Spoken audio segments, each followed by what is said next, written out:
Part 2 अज्ञात writer. ये देखो मैडम को, यहाँ सब मस्ती कर रहे हैं और इनको पहाड़ियों में दिलचस्पी है। पहाड़ी नहीं है, ये जंगल है। अंदर क्या होगा? किसी का घर, कोई पुरानी हवेली, या और क्या हो सकता है? कहीं तू ही तो नहीं रहती ना इस जंगल में? अब इसका नाम भी बता दे। आज से इसका नाम पालन खेत, मेरा घर, आहार। कालिंदी बचपन से ही रहस्यमय शक्तियों में मानती थी। जहां उसकी उम्र के लोग मॉल घुमा करते, उसे जंगल, सन्नाटा अपनी ओर खींचता था। वो अपने सपनों को हकीकत से जोड़ने की कोशिश किया करती और अपने अनुभव को एक डायरी में लिखा करती थी, जिसके कारण उसके बेंचमेट उसका बहुत मजाक उड़ाया करते थे। फिर से कुछ लिखने बैठ गई तू? कितनी बोरिंग है रे तू। उफ। बस रुकती है और सभी नीचे उतरते हैं। वाटरफॉल के पास का नज़ारा बहुत ही खूबसूरत होता है। सब अपनी अपनी फोटोज लेने में लग जाते हैं, पर कालिंदी वाटरफॉल के नदी के बहाव को देखती रहती है। नीचे उतरना है क्या? उतर जा।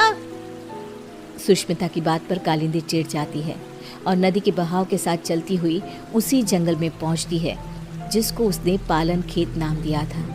अंदर एक बहुत खूबसूरत सी हवेली होती है। वो अंदर क्या देखती है? एक औरत काले कपड़े में बैठी एक कुंड में आहुति दे रही है।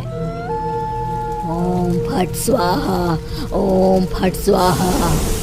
वो औरत हवा में हाथ घुमाती है और उसके हाथ में अपने आप कुंड में डालने की आहुति आ जाती है। कालिंदी इसके पहले कि कुछ सोच पाती, उसका फोन बज जाता है। अगले दिन कॉलेज कैंटीन में जब सब लंच कर रहे होते हैं, कालिंदी गेट से अंदर आती है। यहाँ क्या कर रही है तू? अरे तेरी डायरी कहाँ गई बहन जी?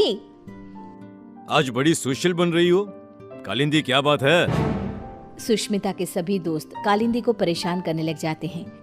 कालिंदी रोती हुई कॉलेज के टेरेस पर जाती है। अब बहुत हुआ, इन लोगों की हेकड़ी ना उतारी मैंने तो मेरा नाम कालिंदी नहीं। कालिंदी बस पकड़कर पालन खेत निकल जाती है और उसी औरत के पास जाकर कहती है, मुझे मदद चाहिए आपकी। ये सब मुझे बहुत नीचा दिखाते हैं। अब तो यहाँ से या मैं मरकर जाऊंगी या बदला लेकर। वो जो कहते हैं उन्हें कहने दो। सामने देखो तुम्हारी डायरी और पेन। कल तुम इन्हें यहीं भूल गई थी ना? जाओ खोलो उसे। कालिंदी डायरी खोलती है। इसमें तो कुछ भी नहीं है, खाली है ये। पेन को उठाओ और कुछ लिखो। तुम जो चाहोगी वो मिल जाएगा तुम्हें। अब तो खुश हो ना तुम? कालिंदी पेन उठाकर किताब में लिखने लगती है। वहाँ बहुत सारी किताबें आ जाती हैं। ये तो सच में जादू हो गया। तुम्हारा मन बहुत अच्छा है बेटी, जाओ अब खुश रहो। कालिंदी वापस कॉलेज जाती है और अपनी ही धुन में मगन हो जाती है।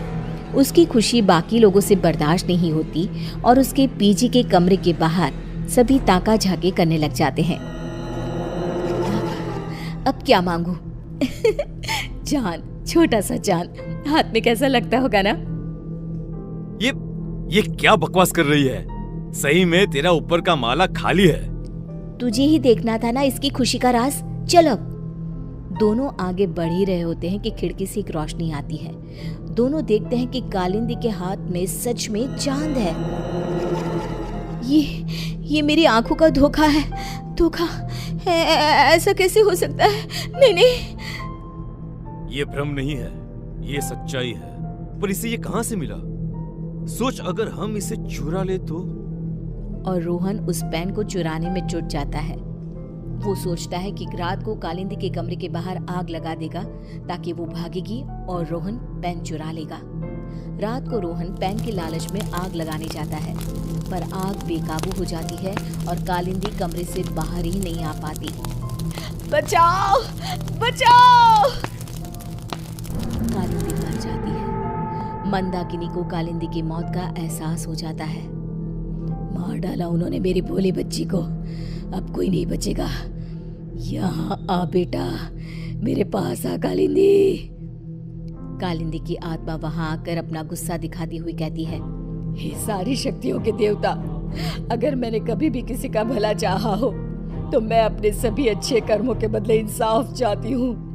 इस अग्नि में अपनी आत्मा की आहुति देते हुए तुझे विनती करती हूँ कि मुझे एक ऐसी आत्मा बना दे, इतनी बुरी और शक्तिशाली, जो अपने गुनहगारों को तड़पा तड़पा कर मारे।